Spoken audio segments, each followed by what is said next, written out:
Get the boat gassed up, saunter down to the dock. Put the Yeti in the back and she's ready to rock.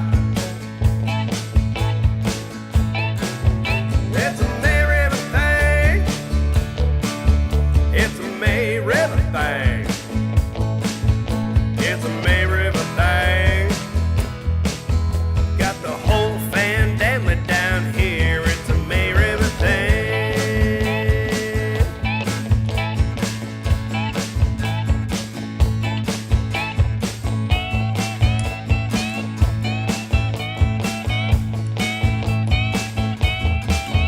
If you ain't got a boat, you can hitch a ride. I'm sure one of your buddies has a sensitive side. Pay for some gas, donate some brews. Better than sitting home singing the blues. You can probably squeeze in next to the ghost of Rufus Weaver. Of course there's room for y'all's golden retriever. It's a May River thing. It's a May River thing. It's a May River thing. We got the whole family down here. It's a May River thing.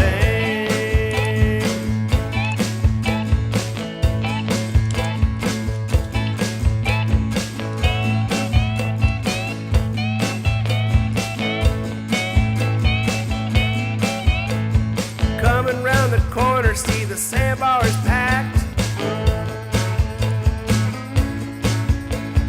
Dad's sporting beer bellies, moms are all jacked. Kids running around, not a phone in sight. Probably too tired for the iPad tonight.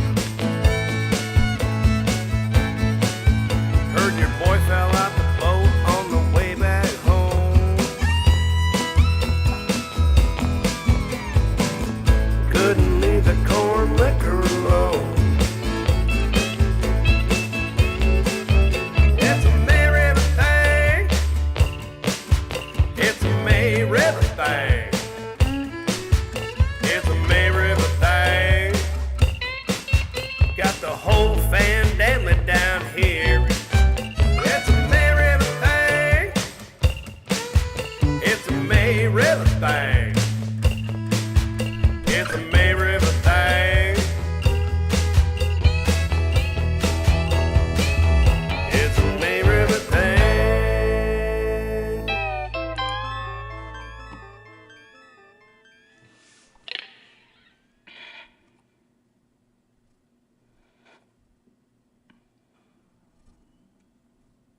It's a May River thing.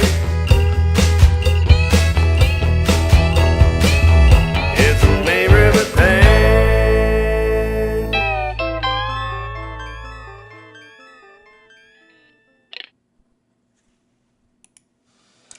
That is a lot of Jevin Daly.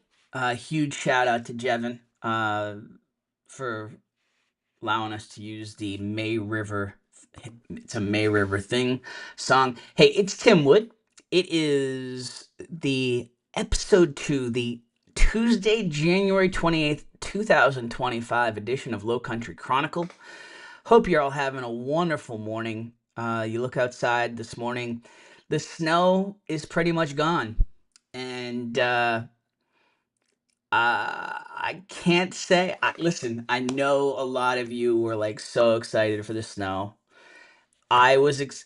Even I was excited for the snow, and I come from Maine, and I've had enough of snow. That's why we moved here long time ago. But it was pretty spectacular, and the snow is all but gone now, thanks to the rain from the last couple days, especially last night's rain.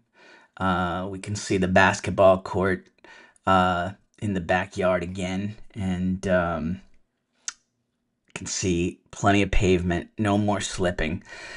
Uh, so many of you sent in phenomenal photos, and I want to share them all, but I do want to leave the folks with one lasting impression, and that would be, I love this. Let's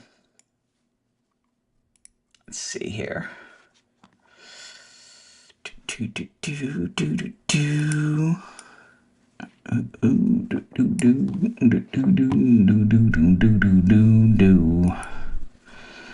See if we can get that to be more of the page. Let's see. Why is that so slow?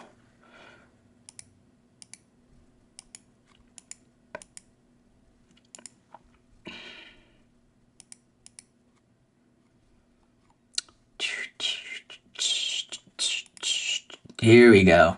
All right, let's play this up. That's Caitlin Tucker who sent that in. Just some skating in front of her house, in front of the Hilton Head Bridge. So huge shout out to Caitlin and her daughter. That'll be one of my lasting memories. Is skating, all of the sledding that went on. As much as some of you were frustrated to see the integrity of the railings down at the Calhoun Street dock being tested by some of the of Bluffton Police's finest, I thought it was awesome. Bluffton Police and the kids sliding down the Calhoun Street dock, that was outstanding. So, goodbye to the snow. Goodbye. And I say this, I say this with all sincerity. Goodbye to the Buffalo Bills for this year. Listen, this isn't a sports show, but when we're talking about what's happening in the Low Country, there is a huge contingent of Buffalo Bills fans here. Okay, and Sunday's loss was crushing, and you can say that the Chiefs had the refs in their pocket again. For some crucial calls, which they did. Bills let some moments go. Could not play defense in some crucial moments.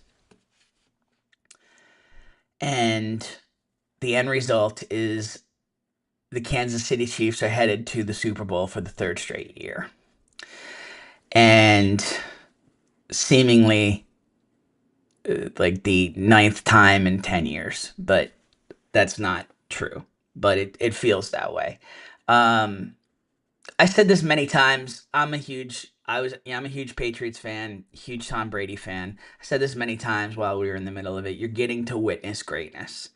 And Sunday's game was all about greatness. And by both quarterbacks, by both teams. I hate the cliche, but it's so true. Like, somebody had to lose that game.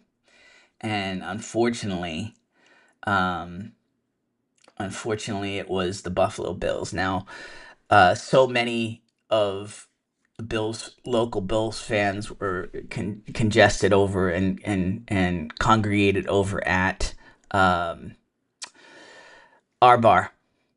And I know there was a lot of sadness. And I think one of the examples that I've kind of seen the most is Brendan Downey. And Brendan posted this. Super Bowl or not, congratulations on a fantastic 24-25 season. But he also posted this. Now, listen, I was going to tape this yesterday. And I was going to tape this on Monday, but it felt too raw. And some other things were going on. So I decided to hold on till today. Hopefully this doesn't hit as hard for the Bills fans. But, Brendan said, well, the Bills didn't make it, so there's 3 rules for tomorrow. Number 1, you asked me about the game, I will punch you in the face. Number 2, you asked me about the game, I will punch you in the face. Number 3, fly Eagles fly. Now, we can agree on that. Okay, now Fly Eagles Fly. I'm very excited about that because um,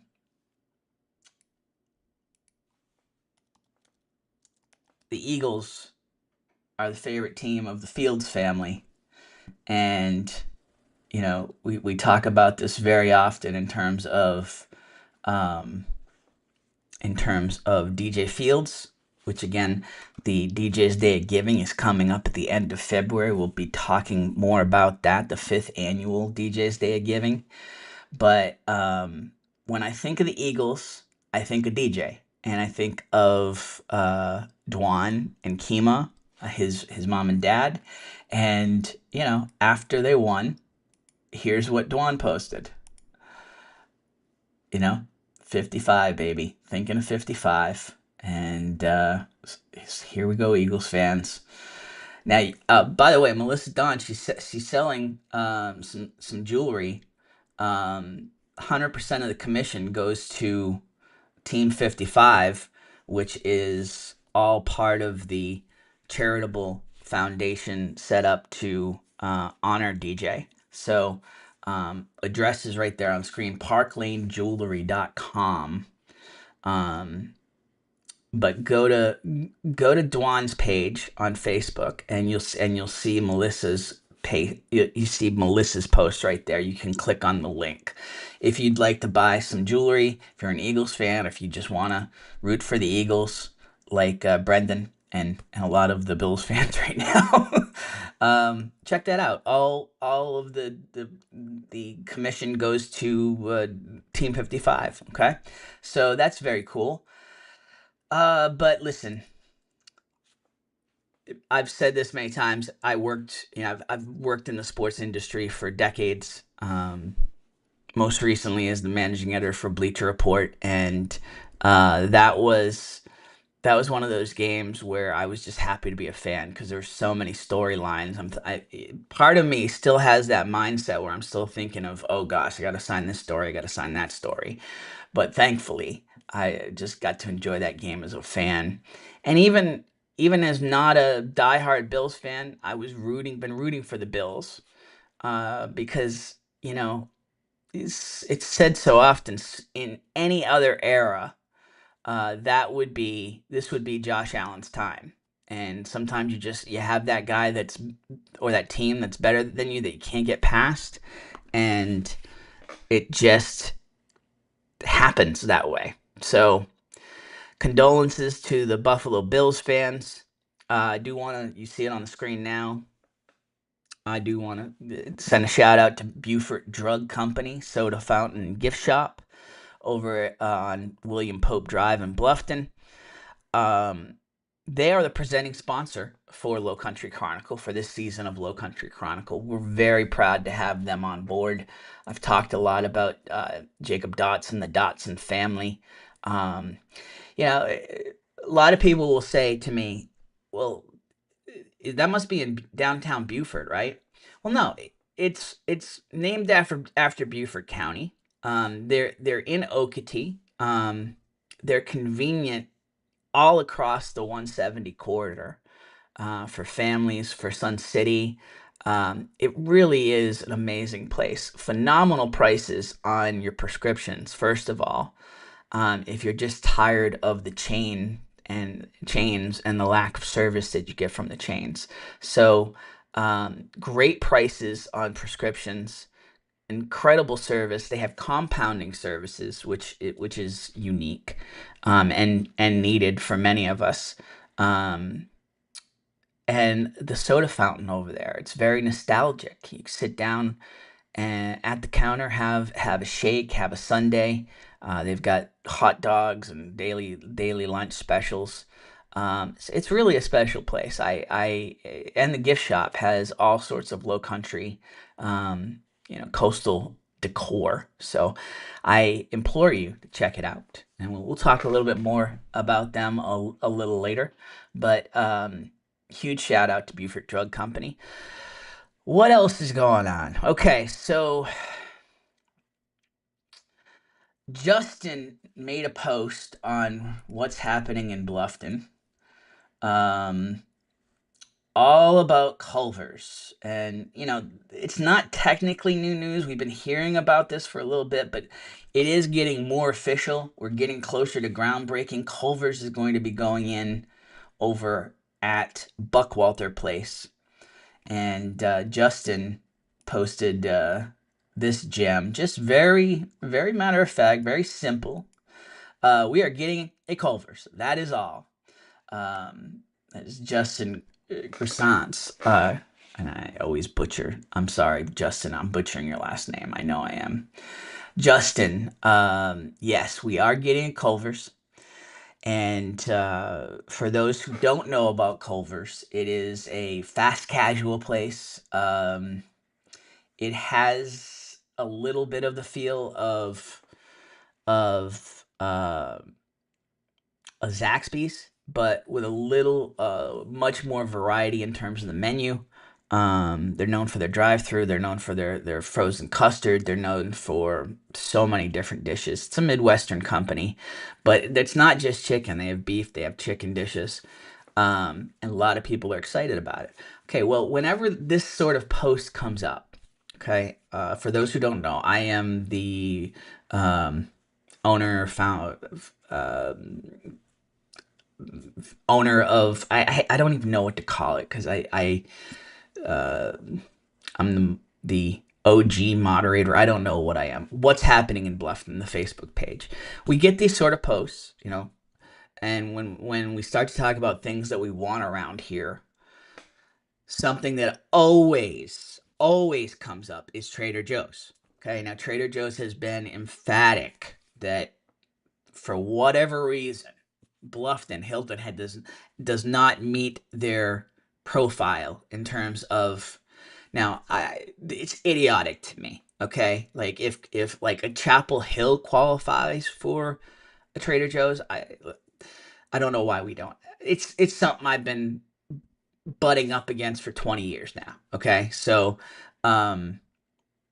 but so haven't you. Anytime these posts come up, somebody inevitably mentions Trader Joe's. Okay, so I made a bet with with my moderators, with Sarah, with Janet, with Diane, the moderators for what's happening in Bluffton. I made a bet, not even that they were looking for this. I just put it out there, okay? Because I was this sure that somebody would mention Trader Joe's.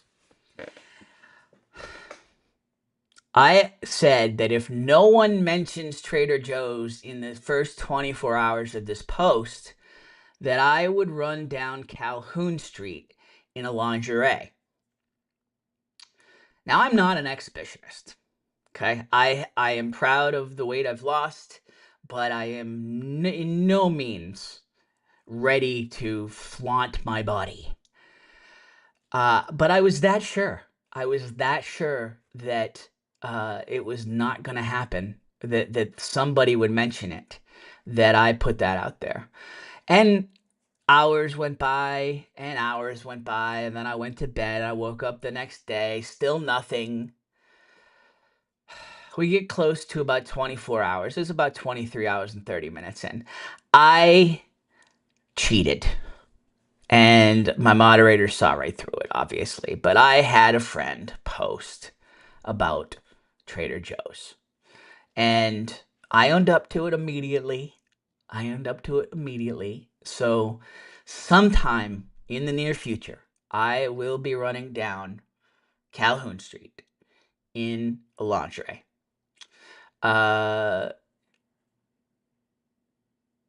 It won't be the only thing I'm wearing. Let's just say that, okay? I'm not that stupid. I'm pretty stupid. Pretty stupid.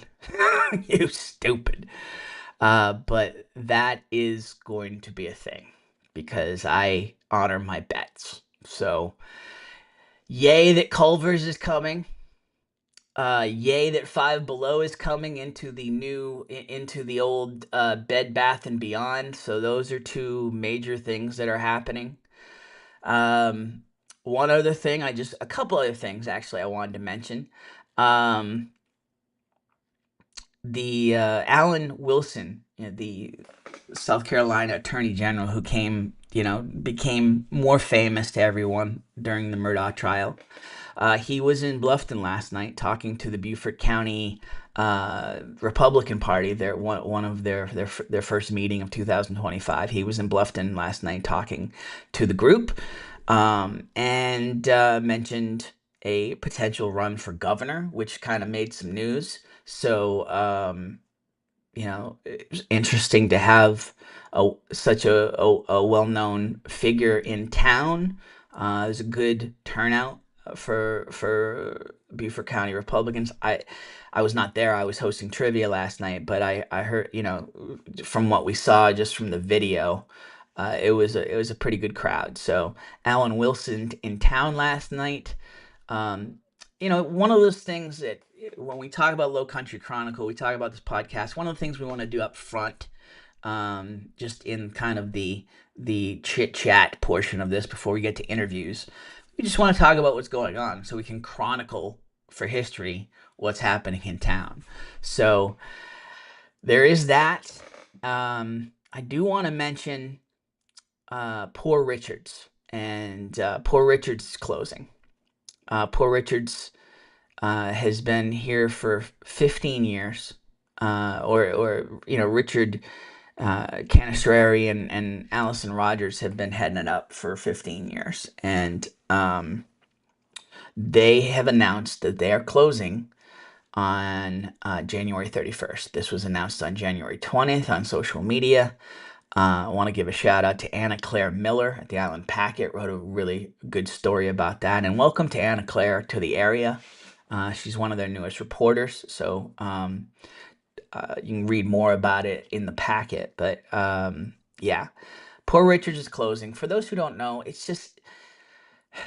it's hard to describe, honestly. They are obviously huge wine connoisseurs, but I mean, the specials, the dishes that they put forth every day, it was this level of elegance that we are not that was not present in Bluffton before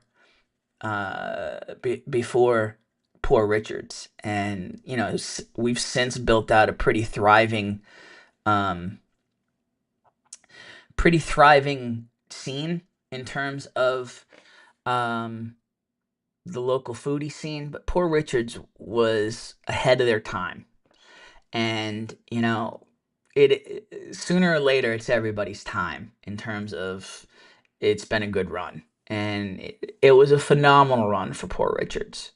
Um, it was just, you felt like family when you went in there.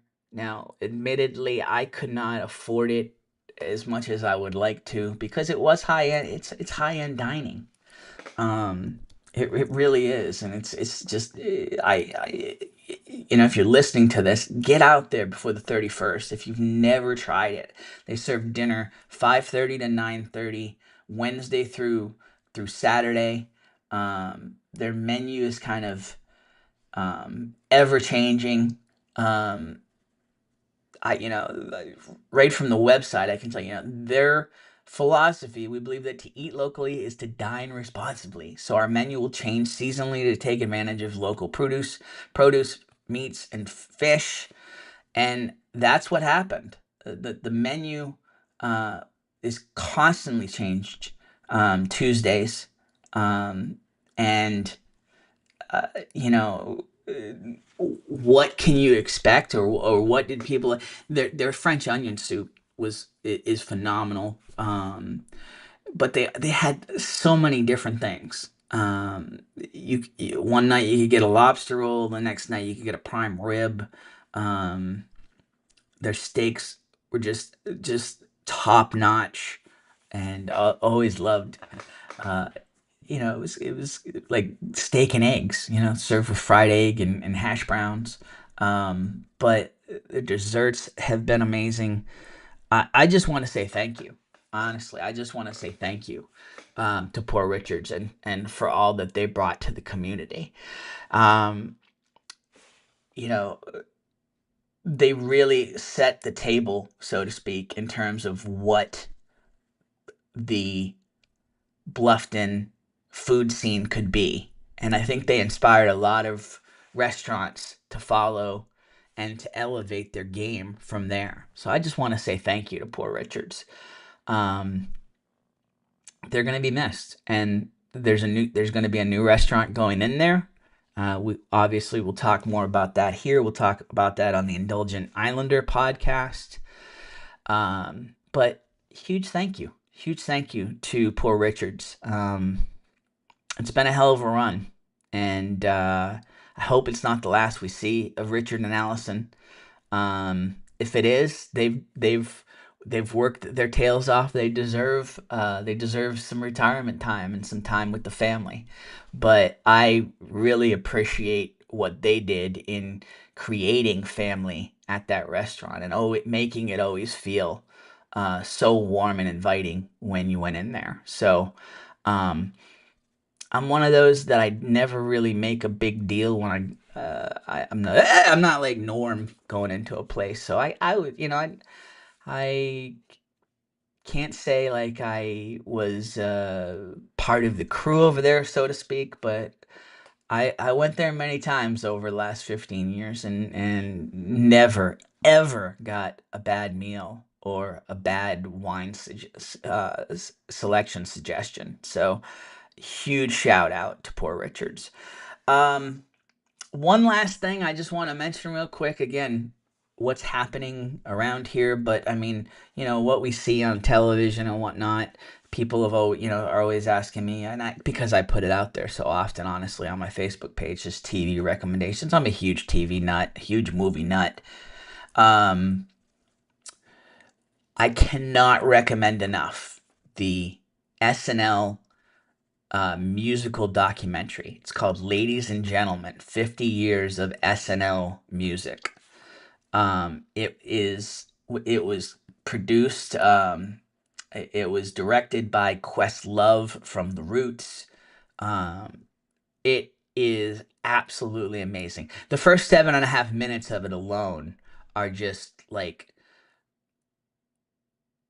a stellar representation of pop culture over the last 50 years as seen through music, and it is seen on SNL. And it has a lot of the musical clips that you don't get to see because a lot of the reruns don't have the musical performances like the first 5 years do, like the last 10 years do, but the 35 years in between of the SNL reruns, you don't see the musical performances for rights reasons with the musicians. So you get to see a lot of performances that you haven't seen in a long time. Outside of that, it's just an amazing retrospective. The clips really cover a wide swath of who performed, but they dive into um, a few specific cases of where musical culture really exploded, and because of SNL. So cannot recommend that enough. It's called Ladies and Gentlemen, 50 Years of SNL and Music. Um, get it, on demand on Peacock, and probably, on in your library and in YouTube TV. It's on demand, I'm sure, or whatever provider you use. Huge recommendation there. Okay, so today's interview we will get to in 1 second. I do want to take a quick break and tell you about. I want to tell you about Buford Drug Company, and I want to tell you about one of the specials they are running right now. It is, let's see here. It is a new families special. Okay, so and again, these are the neighborhoods that are shouted out: Baynard Park, Cypress Ridge, Four Seasons, Hampton Lakes, Lawton Station, Malin Bluff, all of New Riverside, Seagrass Station. Those are just some of the spots. Rivers End along 170. This is just meant to reintroduce families to Buford Drug Company. And, they've been around for a couple years now, 3 years, I believe, going on 4. But this is just a means to kind of introduce families to Buford Drug Company. They're hugely used by Sun City because they're right outside the Sun City gate on William Pope Drive, where you go down towards the Food Line, all over that area, over near Oakady Ale House. But listen, this place is phenomenal for families too. Again, the nostalgia of the soda fountain. You bring the kids in, get them a shake or an ice cream while you're filling prescriptions. They're running a new family special. Switch your prescription to Buford Drug Company, and you'll get a free ice cream shake, a free lunch. Just one of the specials that they'll be running over the coming months. But all major insurance is accepted. They're family owned and operated by the Dotson family. You will see Jacob in there. You will see Ron. You will see the entire family there at one point or another when you go in there. Immunizations, flu shots. Our family actually just got our flu shots there last month. They helped me with my B12 injections. They're just amazing people. Compounding services, top quality staff, as I mentioned, and Hershey's ice cream. You really can't beat this, folks. 843-707-7077, or check them out, BufordDrug.com. Okay? All right. Now we get to today's featured interview. This is something that those who have kind of been following my saga, okay, Lowcountry Chronicle, we've done interviews on and off. This is something that's been percolating for years, okay? As I've transitioned from print more towards video, this is an idea just to keep people informed about the community and the great people in the community. It's an idea that's been percolating, okay? I did this interview with Annelore Harrell in 2022, believe it or not. And the intent was to run it on Lowcountry Chronicle. Well, life happened. We did not launch when we wanted to, but the timing of this has actually turned out to be pretty serendipitous, and it's worked out because Annelore has written this book, Etc. Y'all. This is a compilation of Annalore's columns, and it's just volume 1. Okay, it's just volume 1. Now Annelore debuted in 1998 and I believe it was with the Morris newspapers. I believe that was with when it was called the Hilton Head News. And has continued writing it for when Bluffton Today became a daily newspaper. That was when I was part of the editorial staff. She has an amazing way of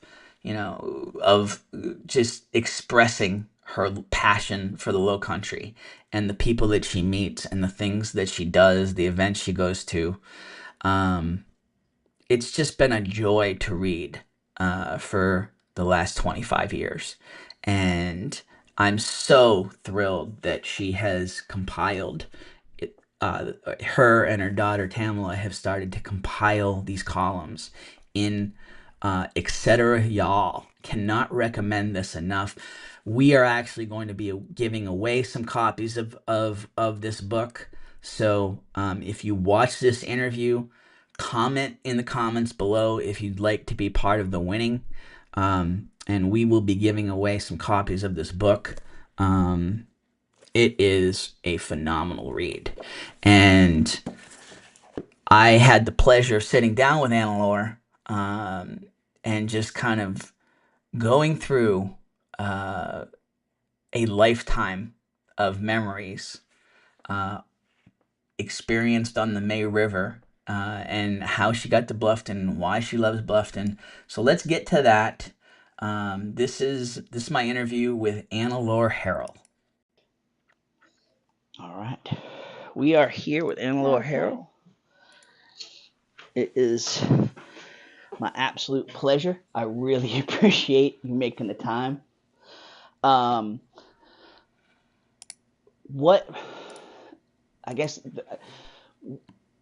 brought you to Bluffton? Oh my goodness. We have been coming to Bluffton since forever, as most of Savannah has. We were in Savannah, and during a time when holidays meant something, when you had a holiday, you actually closed stores. If you had the 4th of July, stores were closed and people celebrated. If it was George Washington's birthday and we were celebrating his birthday, we closed the stores. Had sales the day before maybe, but always white linen sales. But holidays meant something. And my daddy had his own store. He had a watchmaking jewelry store, but we always closed the store on a holiday and looked for someplace to stay. And we came to Bluffton. Not always. We'd go down to Yellow Bluff and Pine Harbor, which is south of Savannah. Didn't like it much because the water down there is like somebody's leftover coffee and so much tannin in it. Mm-hmm. But Bluffton was perfect, and we'd come over and rent a cottage for the 4th of July weekend or Labor Day weekend. And it just kind of was a place that we really wanted to go. And so we've been coming here. Actually, the first picture of me is of me at Old Joy Beach, probably 1933, and being held in my mama's arms. And you can still see those concrete, I don't know what you call them, those concrete boulder things that they've got there at Old Joy Beach. And the hotel was gone, but been coming forever. When did you settle in to living here? Oh my goodness. Well, Bluffton was not a year-round place. Bluffton was a summer place. Bluffton was when you came when school was out and you stayed until Labor Day. After Labor Day, Bluffton was deserted, or this part of it was. So we didn't settle into Bluffton until George William and I retired from the military. Actually, he was still in the military and ran a judicial circuit out of the room out of his study. But we bought a property here in 1943, I believe it was, during the war. And we were lucky because Daddy was fixing chronometers on ships, freighters that came into port in Savannah. So we had extra gasoline coupons so we could actually put gas in the car and come over to Bluffton. Wow. Which we did. And we found this property on Myrtle Island. It was the smallest piece of property on Myrtle Island. This? Well, no, not this. Across the island. Okay. Not here where I am today. But our first piece was across the island on the north side. Okay. And Mrs. Julia Colcott showed it to us. She showed us everything in God's green earth around here until she finally brought us here to Bluffton, and she brought us all the way down to the end of Myrtle Island. There was barely, well, I'm not sure there was even a road. It was sort of a path through the bushes, and that's where we bought. And then we had to clear it. And we bought it because Mama didn't swim, and there was a great big, wide, wonderful sandy beach. And we didn't know at the time that the reason there was a lovely sandy beach was because of the erosion. And as the bluff eroded, it just replenished that beach every winter when the north winds blew all that sand down there. So it was a natural replenishment. No longer, now that there's seawalls along the way, there's hardly any beach. The sand washes away to the sandbar across the river and around the corner to what they call the redneck sandbar. Yes. That's where our sand beach went. Okay. Yeah.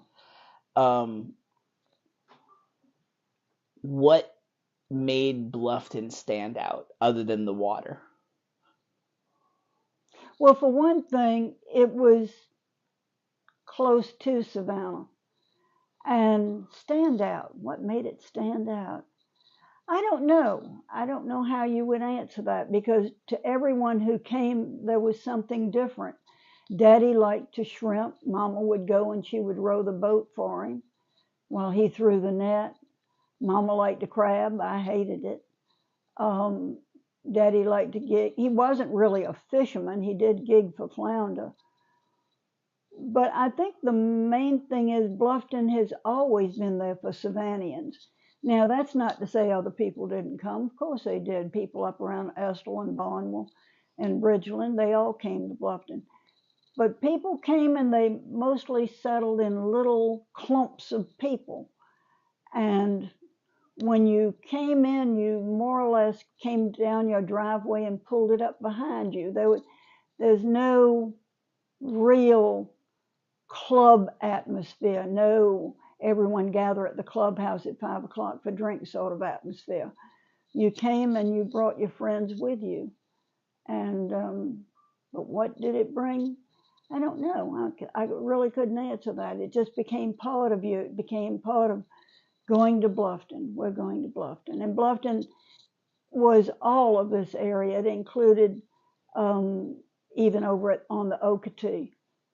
So, difficult question. I can't really answer. No, you answered it great. In terms of, did you leave for a while?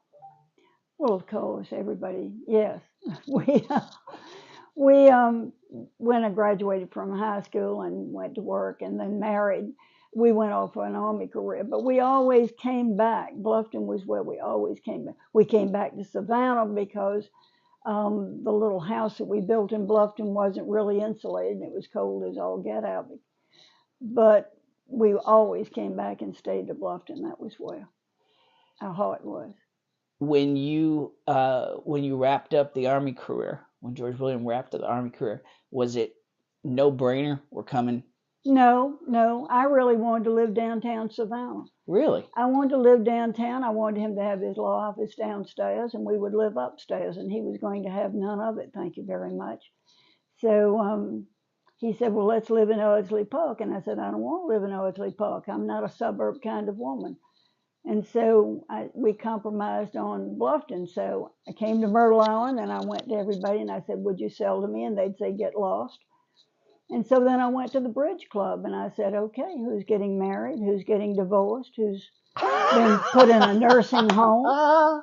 And they said, I don't know why that shocks me. You're one of the most resourceful people I've ever known. So, but that is brilliant.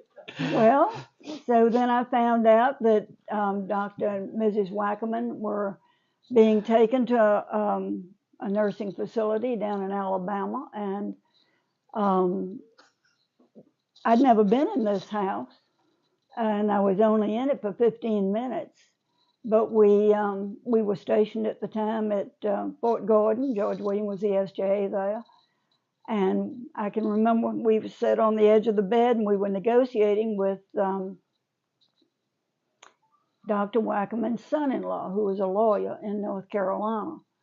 And someone was bidding against us. And I kept saying, bid more, bid more. And George William kept saying, we don't have any more. Because at the time we had all these children in school. Andrew was in Catholic school. Tamla was learning how to be a hairdresser. Tamla and Anna Elizabeth were in school. What year was this? No.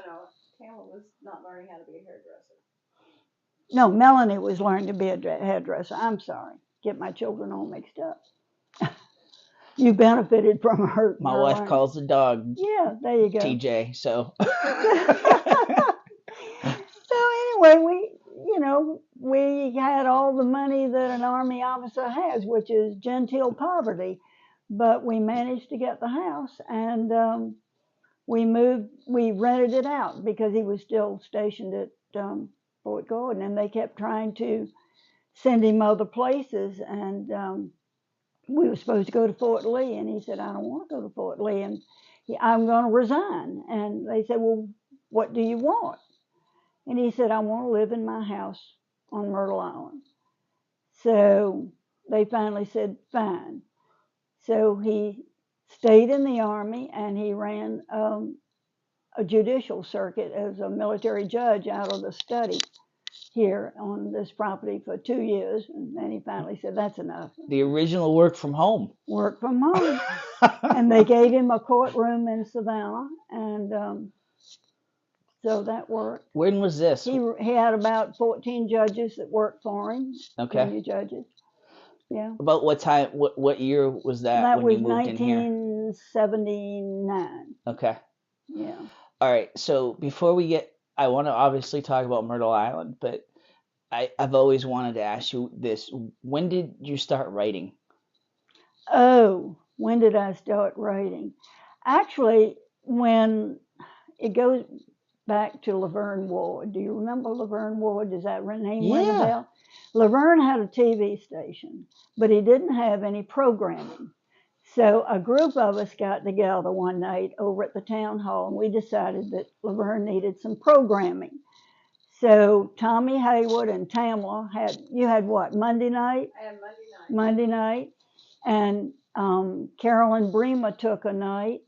And then I was to have a night with Catherine Bruin. And we had a stockbroker, and we had a teacher reading stories, and we had C.C. Caldwell, who had written for MASH out in California, but she was here living with her parents. And so everybody took a night, and at the very last minute, Catherine chickened out on me, and so Carolyn got her son Billy to come fill in and be on the show with me, and we had an interview show. Well, every night, it was once a week. So just to be on the safe side, every Wednesday night before the show, I'd sit down at my typewriter and I'd write up a little bit of something to be on, to use in case I had dead air, because it was a live show. And I had that to fall back on. I'd write something about what was happening in the neighborhood or something that I'd observed or whatever. So it was just a little blurb of something. So that's really the first time I started writing. And then what years is this? Oh, Tamla, 1997, 98, 99, 3 years of it. Was it 3 years? I think it was 2 to 3 years. We did it every week, yeah. And then Carolyn Bremer, God bless her, I miss her so, she called me up one day and she said that she was no longer writing for the Island Packet, thank you very much, and she wanted to write for the Savannah edition of the Bluffton edition of the Savannah Morning News. And did I want to write with her? And I said, oh, Carolyn, I don't want to do that. They had asked me to write for them before. No, I don't want to have to be obligated to do something every week. And she said, well, you did it for the show. You know, you had written something, a little something every week. And I said, I know, but, you know. She said, they'll pay you. And I said, what time are we meeting the editors? was this Kyle at that point? Yes. Yep. So we went in, and Carolyn informed them that we were going to write for the newspaper, and this is how much money we wanted. And Carolyn informed them. Yes. I just sat Sounds there. about right. I just sat there. And so the deal was that if they were unhappy with us, they'd tell us and we'd quit. And if we were unhappy with them, we'd quit. And that was when I started writing. Wow. So I have no degrees in journalism. It shows, I'm sure. Your writing your writing is fabulous. You just don't have. Seriously. I have a degree in journalism. I don't mean jack. Yeah. I mean, you have some grounding in terms of the 5 W's or the when, where, you know, that stuff. But your writing is just pure and just from the heart, and you just have such a way in turning a phrase and well, you're describing. gonna make me cry. I'm telling you, honestly, I have always loved your writing. I always when things started to go to pot there in terms of the daily and the corporate getting all in the mix, and we're cutting this, we're like, you cut Annelore, you cut that sort of, you're cutting what's left. I cut my pay. Yeah. They called me up and They said, cut your pay. yeah, I cut it. They said, you got to do something. So I took a big cut in my pay, but that's all right. But I am always so impressed by writers, and intimidated, if you want to know the truth. Why? Oh, because they know how to write. Oh. I mean, I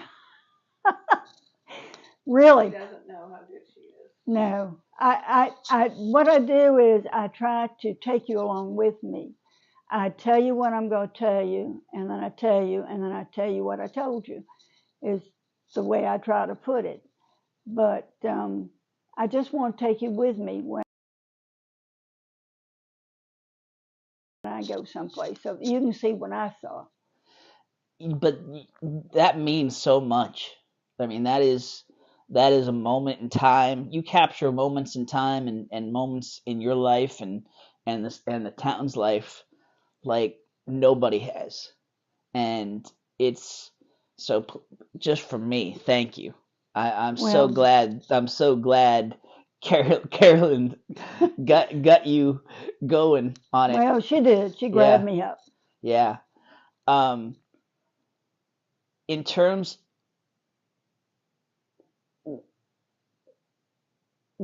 how do you think in terms of when you're deciding what to write? Like, how does it come to you? Oh, sometimes it's easy and sometimes it's really difficult, because sometimes I'll start writing and it'll just go off without me and I have to pull it back in, because I think one of the most difficult things to do is just to stay on topic. And,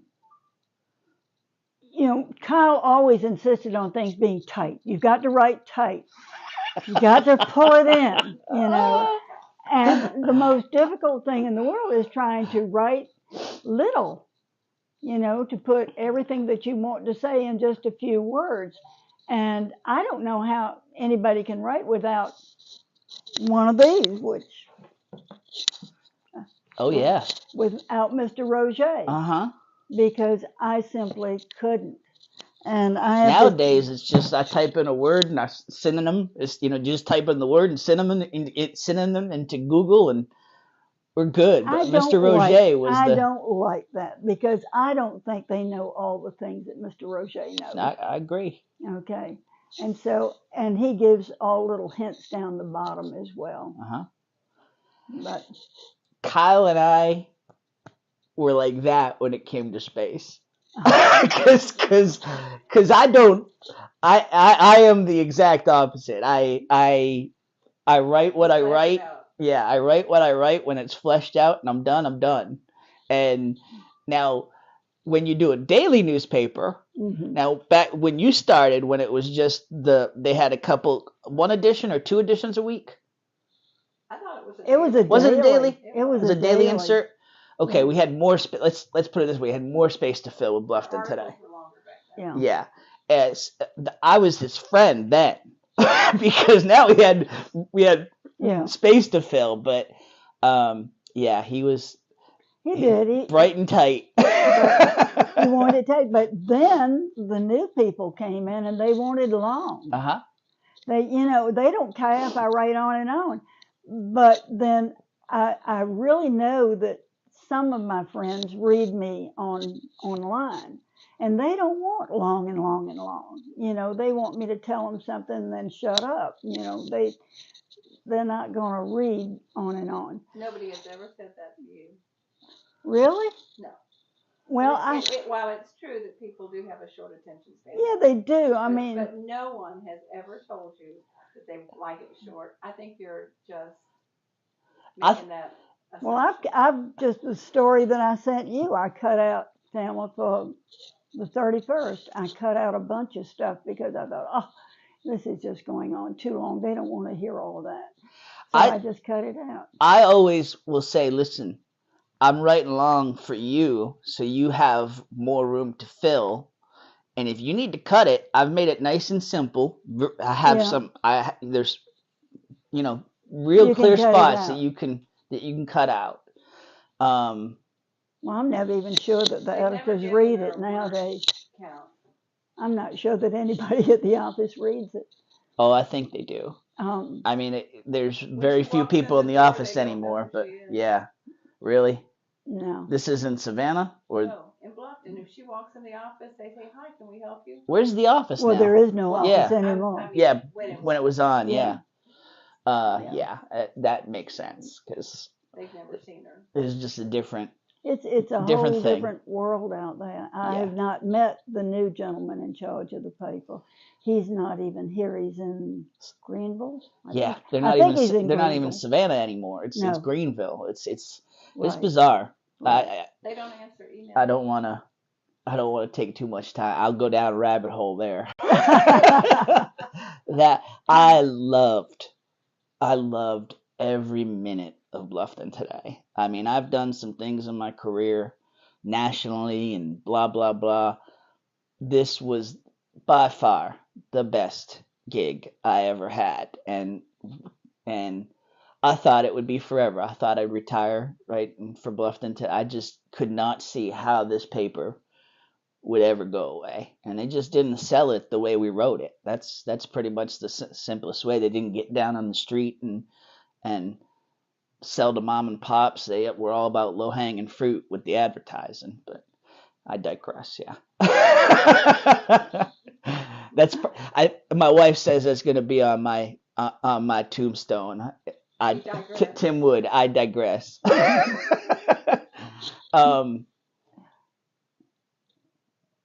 In terms of why are you still writing?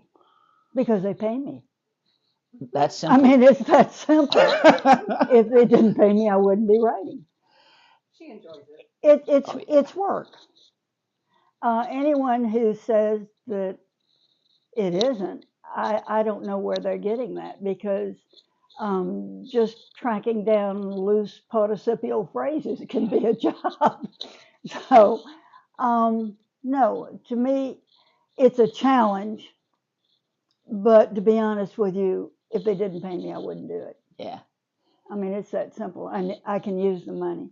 For 30, Social Security is not all that wonderful. Sure.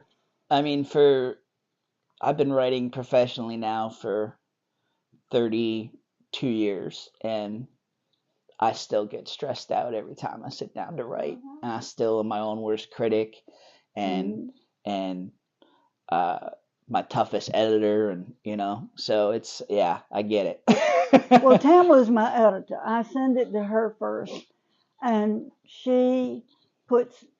I don't like to use punctuation marks very much, and I use commas and periods and quotation marks. That's about it. And I'm just not very fond of, and question marks. But I don't like a lot of punctuation, and I'm very bad about spacing, and so she checks all of that for me before she sends it in. I think this whole short attention span, listen, we're being bombarded with more images than ever nowadays. Yeah. I get that. But I think this whole short attention span, I think podcasts prove that wrong. Long form journalism still out there. People are still buying books. I think there's still a thirst for it, and it's even more now because it's almost counterculture now. Because we're all short attention, TikTok and YouTube and all that stuff.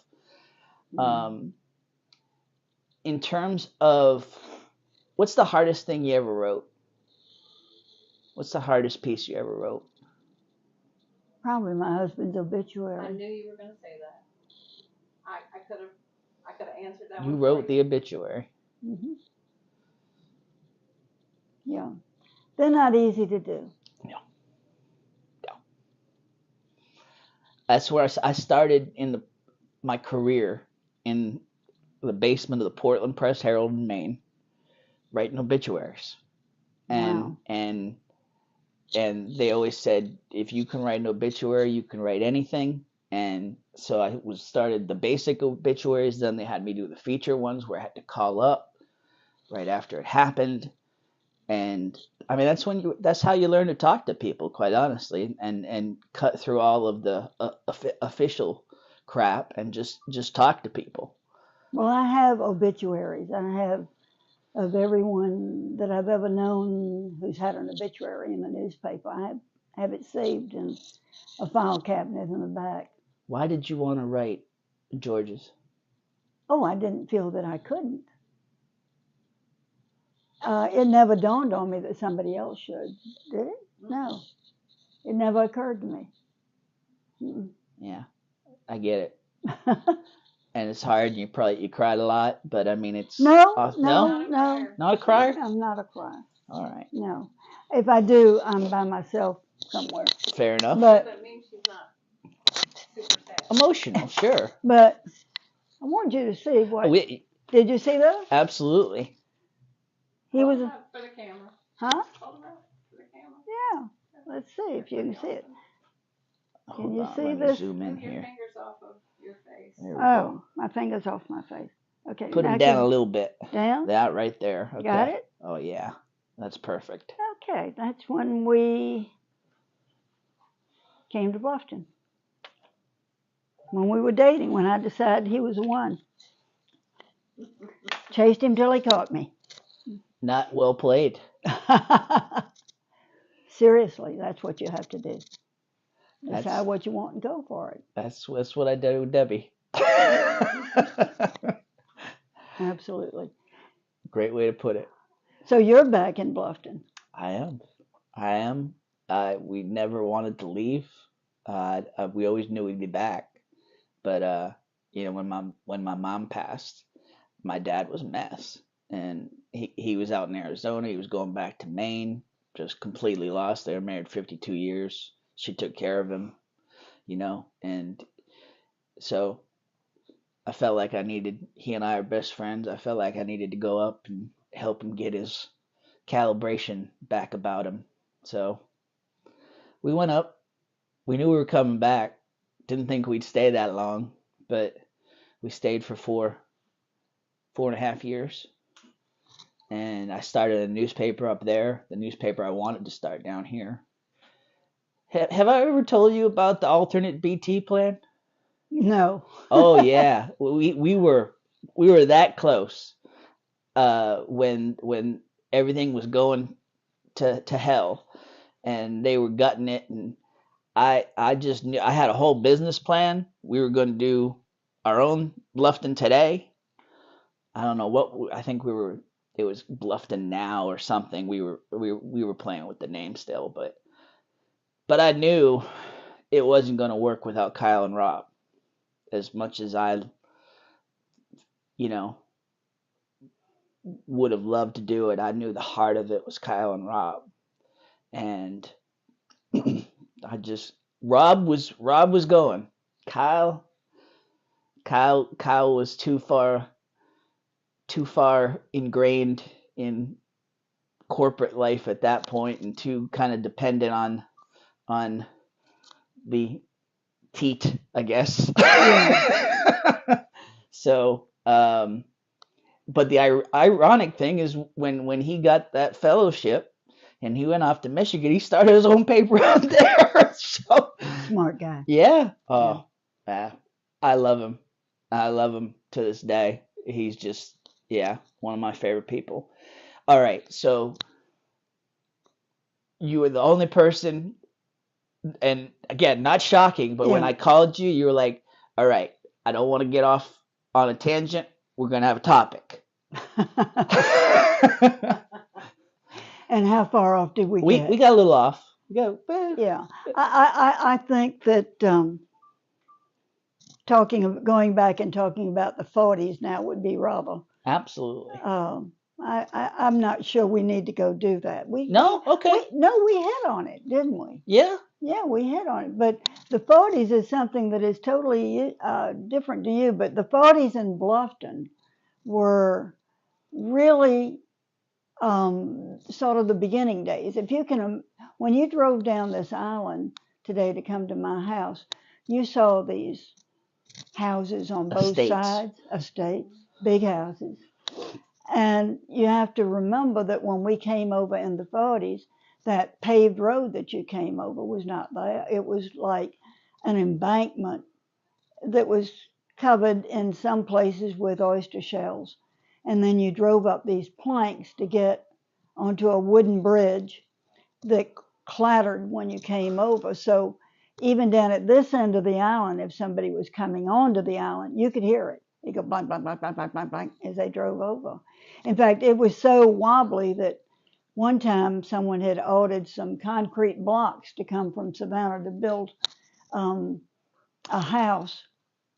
And the driver took one look at that bridge and decided that simply wasn't strong enough to hold it. So he stopped the truck and he unloaded a lot of the bricks and walked them across the bridge, drove the truck across, reloaded the truck, and came on. So it was very primitive. And we hardly had, everybody came in the summer. The only people who lived here year round were the Van Dynes, and he had come over from Holland. He was the man who came over to, I guess, raise bulbs, not tulips, but daffodils. When you see all the daffodils around, that was because of Mr. Van Dyne. Annelore, move your mic just a little bit. I want to make sure it's not clanging against the pearls. Oh, okay. Yeah, there we go. There we go. Yep, Got perfect. it? Yep. All right. So Mr. Van Dyne was one of the, was the reason we had daffodils in Bluffton. But we came over, and when we came over and bought the property, our next door neighbors in Savannah, of course, had to come over and see what it was. So she told her brothers and sisters about it, and they bought the property next to ours, and they put up what they call the village. And so their deal was that they could only sell to a member of the family. And it's remained that way ever since. And next door to them were the Cubbages, and the Cubbages had one of the first summer homes on this end of the island. And the Cubbage girls married the Ulmas, and so it's still in that family. But so many of the other places, the people have died, and the property has passed on to other people. And the original houses have been torn down and replaced with year-round houses, because they weren't built here as year-round houses. Sure. There were summer places. Sure. Yeah. So anyway, that was the 40s. What was your favorite part when you moved here? What was your favorite part of living on the island? My boat. It wasn't my boat. It was a bateau. But it was Daddy's boat. But it became mine. And I had a little... Did you name it? Oh, not the boat, but I named the motor Timothy. Oh. And it was... Great name. Timothy. I thought you might like that. Yeah, it was... I don't think it was even... it was a horse and a half. I mean, it was just a little tiny thing. And I could carry it down and put it on the boat. And it beat the heck out of rowing, because I used to take the boat and row up into the marsh and anchor it and put a rug down the bottom of the boat, and I could read out there. And it was like being in your own land down in the creek. Sanctuary. Own sanctuary. Absolutely. Be away from everybody. So that was lovely. But when I got Timothy, I could go all the way around the island easier than rowing around. And I can remember one time Mr. Mingledorf had his yacht out in front of his house, and it was called I believe he called it the Elizabeth, after his wife. And he was having trouble with it. It wouldn't run. I don't know what the problem was with the motor, but his crew couldn't get it to running, so I did haul up and offered to give him a tow, but he really wasn't interested in that. I'm not sure Timothy and I in Alberto could have moved him from here to there. He doubted your capacity. But at least I offered. But I love my motor, and it spent more time in Savannah at the shop being repaired because it was made for fresh water, obviously, and the salt water got it all clogged up. But it was, the only other thing I had was a 5 horsepower Johnson, and I had to have help putting that on. It was too big. Were there stores?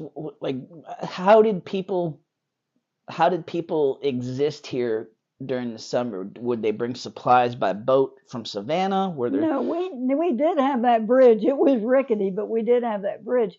When we would leave Savannah, when we were first clearing the lot, we would go after Sunday school on Sunday. They would pick me up at Sunday school downtown at the Ascension, and we would stop by Polk's, which was over on Montgomery Street, and buy watermelon or fruit and veggies or whatever.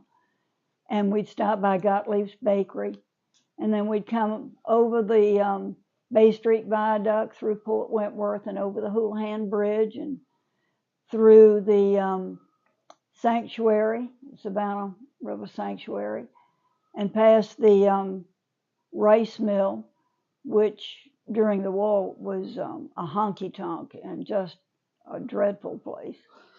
It's been torn down. But anyway, and then we'd come in, turn off of Highway 17. That was the main route from New York down to Florida.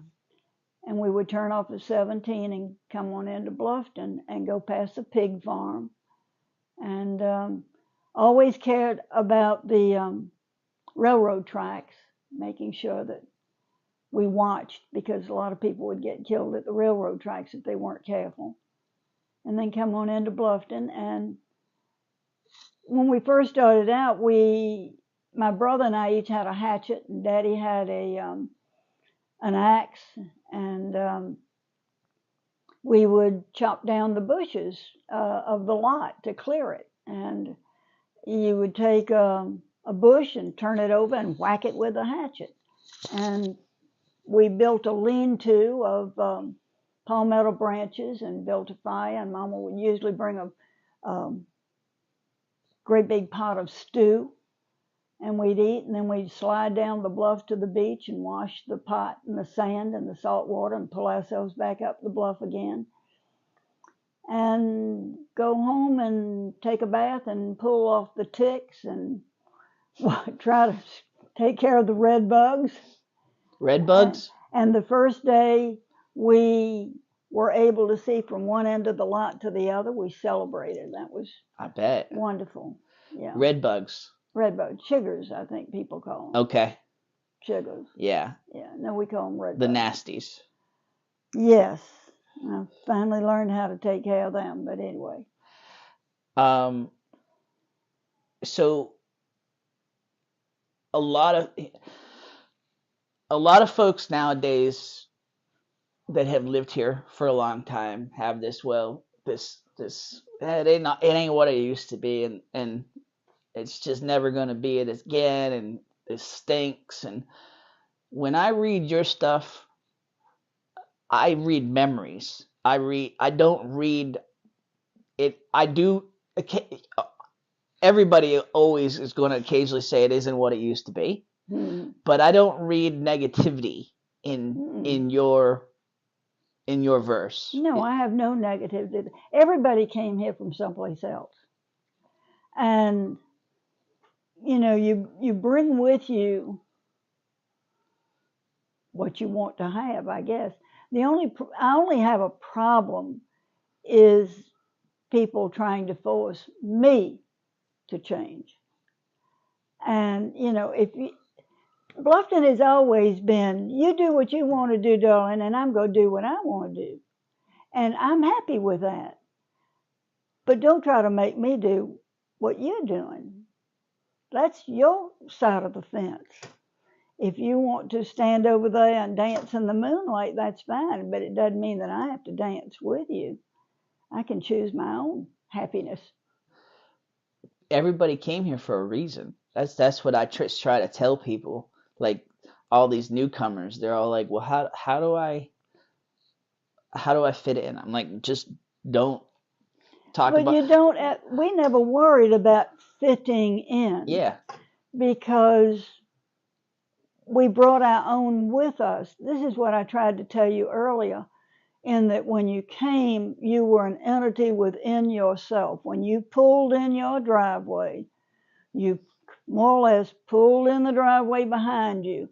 You weren't dependent on someone else to make you happy. You weren't dependent on someone else to entertain you. You had that all within yourself. And as I say, I think that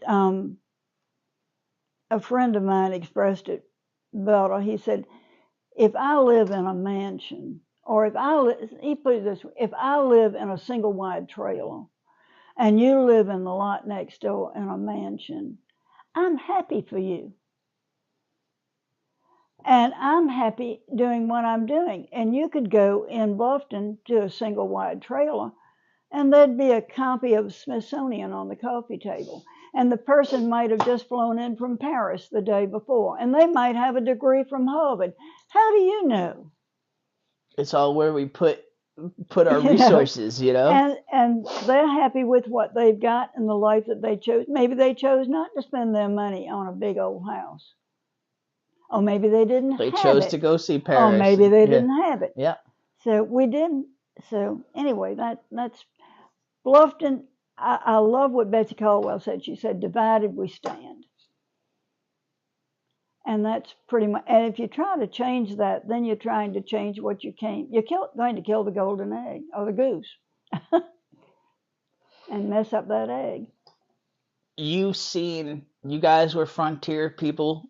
There's been different, every generation that comes from when I came here in 2003, I felt like this was a new frontier, could make of it what I wanted to and make our lives what we wanted. And what would you tell folks in terms of making your way in Bluffton, but protecting what Bluffton is? What do you have to bring to your table? What are you bringing in? So many people do this. They take advantage of the river. They get together and they go out on the river. They'll form a bicycle club. You take your talent and use it as best you can. If you can take your talent and make yourself useful, do it, because there are a lot of people that need help. So offer to help. There are people out there who can do that, use you and use your help. But don't expect someone to come rushing over and saying, oh, I'm dying to meet you, or, come to dinner Saturday night.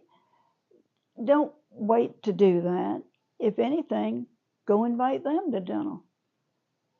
If you have a particular dish that you're fond of, that you prepared up in Kennebuck Point or wherever, offer to share it with a neighbor. I'm fixing this for supper, won't you join us? But don't wait around. Go be active. Is it fair to say that that's what long-timers have done the best here, is to avoid this class structure? Like, no matter where you are in life, everybody's somewhat equal. No? There is a pecking order everywhere. For sure. Everyone knows that. The best thing you can do is to figure out if you belong in that pecking order and where you belong in it, and decide if that's where you want to be. Do you care? Yeah. and if you care. But I think the main thing about Bluffton has always been they don't care. They're just going to do what makes them happy, and to take care of those people who mean a great deal to them. Because if you live in a community and there's someone who needs help, then you're going to see in one way or another that they get help. I've And never seen it like that has nothing to do with fitting in. Sure. That's just humanity, I think, don't you? I do, and I'm not one for hyperbole, but I have lived, before we came here, we lived in a, whether it was job or life circumstances, we moved quite a bit, and so I've seen other places. I've never seen anything like it around here in terms of the way people take care of each other, and both good times and bad. Well, as I said early on, Bluffton has a lot of Savannahans who came here for the summertime. And Savannahans by themselves are a unique breed of cats. Savannahans won't always even admit that they are Georgians. They're always Savannahans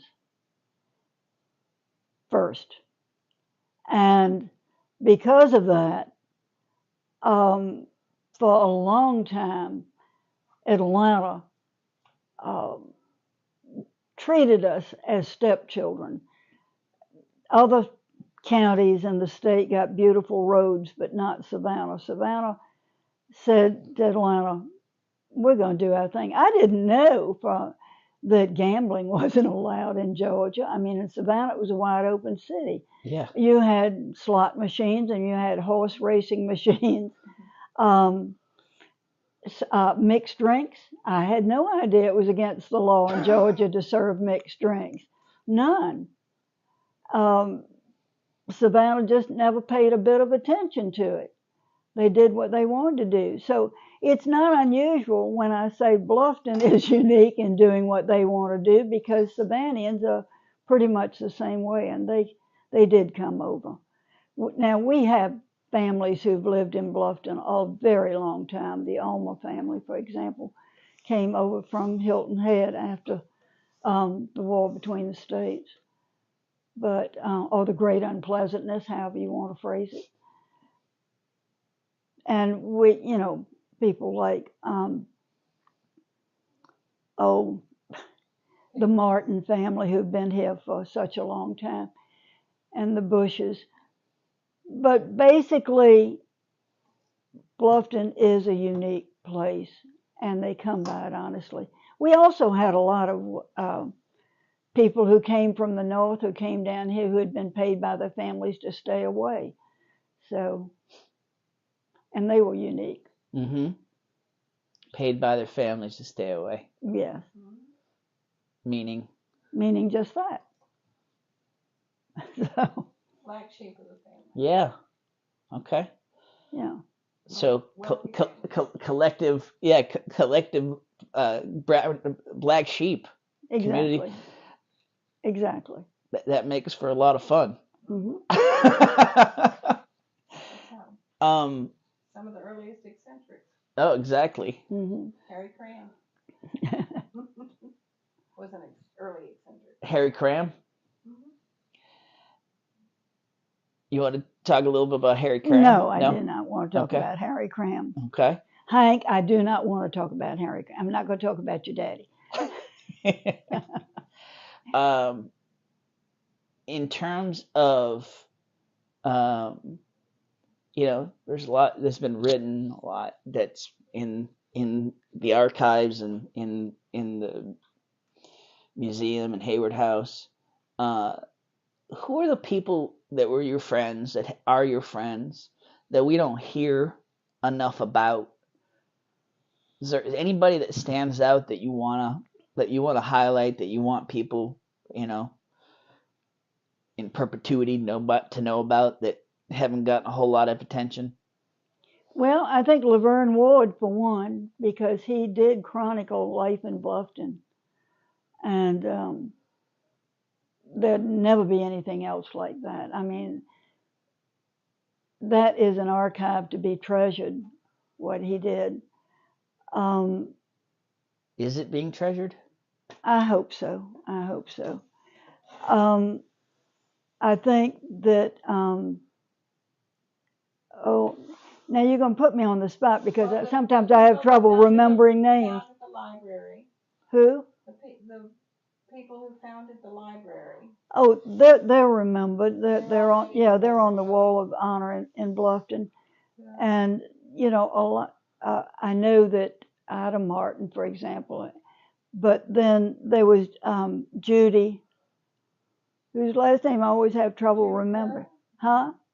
Judy Kerr? Judy Kerr, yes, because she helped Ida Martin along with S.Y. Brown to start Bluffton Self-Help. And those three ladies worked very hard to do that.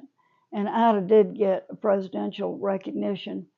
But S.Y. and Judy, I don't think, got very much recognition at all.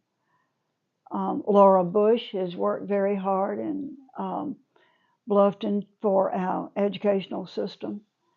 And she deserves a lot of recognition now. But they're just so many people. But everybody, Mario Merrick. Oh my goodness, Mario was just right out there in front when we had all that problem with those people wanting to put the plant over on the Colleton River. Laura McIntyre is another person. McIntosh is another person who worked very hard at that. And then our former mayor, who had been an aide to Scott Perot, Hank Johnston, did. And I just talked to Hank yesterday. Hank Johnston? Mm-hmm. Did you really? I did. Oh my goodness. Yeah, he every year about this time, he loved when I did the picks populi, the football picks. Yes. He loved, oh my goodness. Like he loved that like a little kid. It was just so every year around this time when football's coming, he always asks, "You doing it this year? You doing it?" And then we start talking about Bluffton. We start talking about who's doing what and how his family's doing, and so. Well, one thing that the quarantine really affected, the COVID business really affected so much, was I couldn't go to my basketball games, and I love especially high school basketball. And I go to the games, and I get myself one of those squishy old hot dogs and go sit up on the very top back row so I'll have something to lean up against and watch those basketball games. And I just really, and when it comes along for the madness, March Madness, just I can't get it on my television, so I have to go over and sit at the bar at Cheap Seats and get an orange juice and a slice of pizza and sit there and watch my game. So it works. There's something to be said for that too. Yeah. As much as I love streaming, I love events like that, the communal celebration of it, enjoyment of it. They're not always very happy with me over at Cheap Seats. I mean, one guy wanted to watch his own game, so I had to go in where the pool table was, and this guy kept wanting to play pool and getting in my way, getting between me and my TV screen. We were not happy with one another for a while. So the other thing that comes through in your writing, whether you mean to or not, is just the curiosity, the sense of adventure. Like everything reads like an adventure when you write it. Well, it is an adventure. Have you had pangs to be elsewhere and living adventures elsewhere? If I had not spent all of my travel money, I would be out there. I really would, and gone. And gone. And gone. The only thing that can irritate me is not knowing what I'm looking at. There is nothing like being with someone who knows what you're looking at and can tell you about it, that is just the icing on the cake, absolute icing on the cake. And to have a personal tour guide is just like, champagne. Sometimes she goes to Savannah and takes one of their tours, and then she'll have to tell the tour guide what he got wrong, what she got wrong. I do. I go, well, I did before COVID. About every other year, I take a tour of Savannah on one of those trolleys just to see what somebody from Detroit says about my hometown. See what's being passed along as history these days. Yes, and they make up the craziest things, I must tell you. Gotta weave a yarn, I guess. Or... Yeah. Yeah. I've kept you longer than we said, but I've enjoyed every bit of it, Tim. Absolutely. Is there anything that you'd want to get out there about your life, about Bluffton, about that we haven't covered? Is there anything that you want people to know? Not really. I just think that everyone needs to understand that today is here and yesterday is gone. And today is not going to be here tomorrow. So enjoy. That sounds cliche, but I think a lot of people forget that. They get caught up in yesterday. They get caught up in.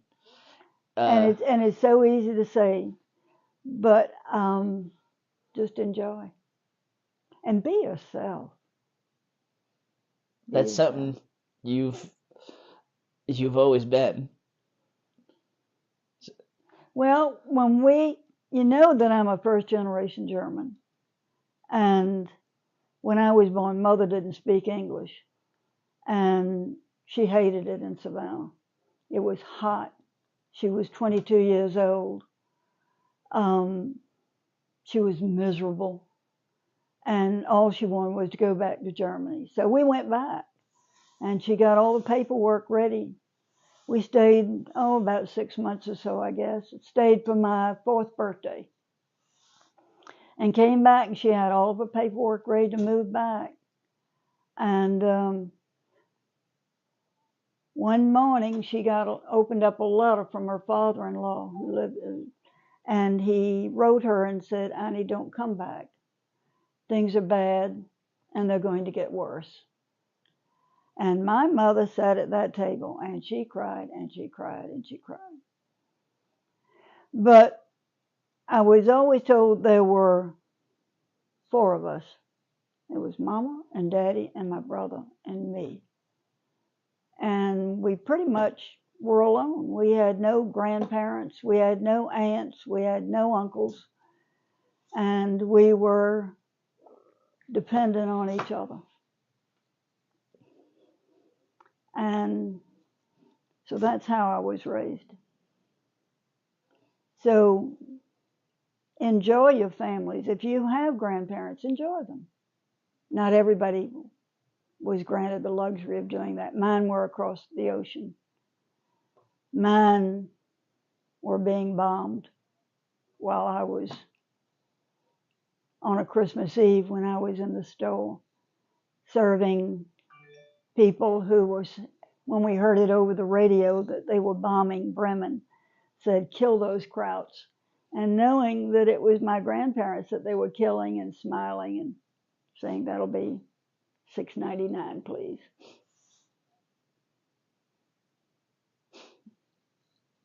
It can be a hard world. I think one thing is you learn early on to see both sides of a picture because there are 2 sides. Not everybody does, especially in this world today. There's more one-sided pictures than I've ever seen. I'm sorry for it. Yeah, I don't subscribe to it, but I see it happening. Whether it's everybody's in their own political bunkers nowadays. It's like I never seen people so defined by their politics as we are today, and it's nasty. But I always subscribe to, enter a room, you don't talk religion, you don't talk politics, you don't talk about the other guy's wife. Well, before we married, I told George William there were 3 things that I insisted on. The first one was he wasn't supposed to fool around with anybody but me. And the second one was he wasn't to play golf. And the third one was he wasn't to go into politics. And I never changed my mind about any of those.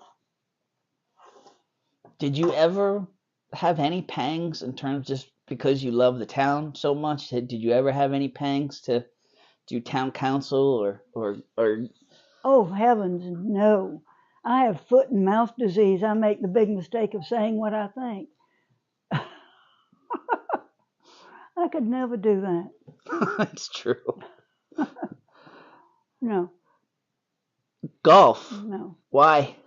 Because I had too many friends who would be at home with the dinner in the oven and the children ready for bed, and the husband was still at the 19th hole.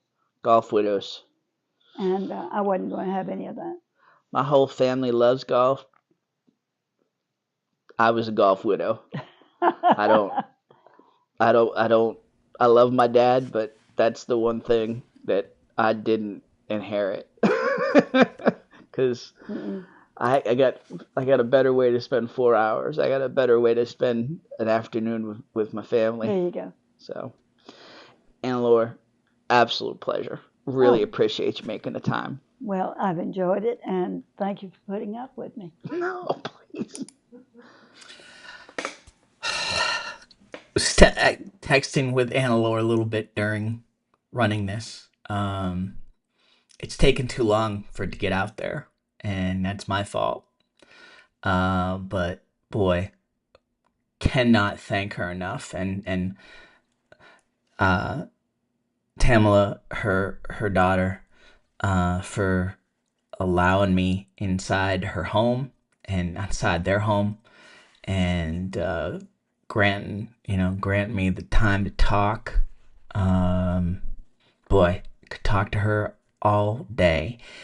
Listen, you can read all about Annelore's remembrances and chronicling of Lowcountry life, Bluffton life, in this book called Etc. Y'all, a collection of newspaper columns, volume 1, because there are close to 1,000, maybe over 1,000 columns at this point. And they're all gold, and they're all some of the best ones are in this book. And we will be giving away copies of this book. I will be keeping my copy of this book because it is one of my prized treasures at this point. Annelore is one of my favorite people in this town. Always shouted me out at like the most needed times, it would seem, and just cannot say enough good things about Miss Annelore Harrell. Hope you enjoyed that as much as I did doing that interview. And we've got so many great interviews coming up over the next, just in the next few episodes. Can't wait to share them with you. One last thing I want to get out there before we say goodbye for today is, well, 2 things actually. First thing is, I want you to check out the podcast wherever you get your favorite podcasts. Okay, this is the video we run live on what's happening in Bluffton on YouTube. It's always housed on YouTube afterwards. So we have the Lowcountry Chronicle YouTube channel, so you can see the show there. You can listen to the show on Spotify, on Amazon Music, on iHeart Podcasts, iHeartRadio Podcasts, Podbean, Apple Podcasts, where basically wherever you find your favorite podcast. So we hope you'll become a subscriber to the podcast. Get out there. We're gonna do more shows. We're gonna do a couple more shows this week, but get out there to Restaurant Week. Okay, it's the Hilton Head Bluffton Chamber Restaurant Week, and a lot of the restaurants are on Hilton Head. There's a few in Bluffton like Tio's and the Surge Properties. I believe at Nectar and but the full list is on the chamber website. Get out and enjoy Restaurant Week.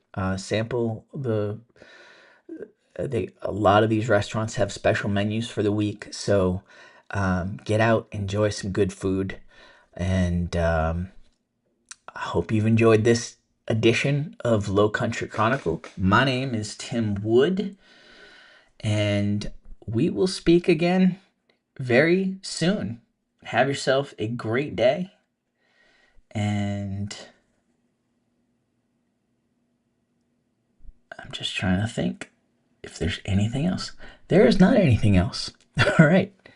Again, huge thanks to Buford Drug Company. That's what I was trying to remember. Buford Drug Company, 707-7077, BufordDrug.com.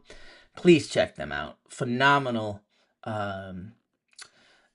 family owned and operated pharmacy just around the corner from you, and really one of the gems in town. So huge thanks to Buford Drug. Again, Tim Wood, thanks for listening. Thanks for watching. We will see you next time on Lowcountry Chronicle. It's a May River thing.